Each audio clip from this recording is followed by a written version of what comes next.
பேசி பேசி ஏன்னா கொஞ்சம் ஊற்றணும் போதும்ப்பா. வெளியே நல்ல மழைங்க. எல்லோரும் வீட்லேயும் சமைச்சாச்சா? அன்றைக்கி சண்டே ஸ்பெஷல் என்ன? இன்றைக்கி நம்ம வீட்டில் சிக்கன் கிரேவி, ரசம். இது மிளகு சிக்கனுங்க, ஸ்பைஸியாக போட்டேன். அதனால் நல்லெண்ணெய் ஊற்றி சாப்பிட்றோம். ரொம்ப டேஸ்ட்டாக இருந்துச்சு. ரசம் யாருமே ஊற்றிக்கல.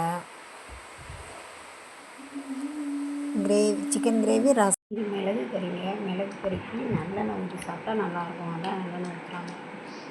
இதுனா சாப்பிட்டியா? எப்படி இருக்கு? ஆனால் காரமாக இருக்குமா? அப்படி தானே? கொஞ்சம் காரமாக இருக்கு. ரியா, உனக்கு எப்படி இருக்கு?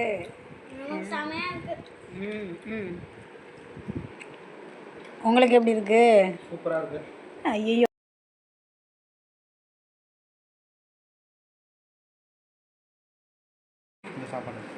கடைசி சாப்பாடு வந்துருச்சு. என்னங்க ஊற்ற போகிறீங்க? ஈஸியாக ரசத்தை ஊற்றி சரி பண்ணலான்னு பார்க்குறேன். சரி பண்ணி விட்ருங்க.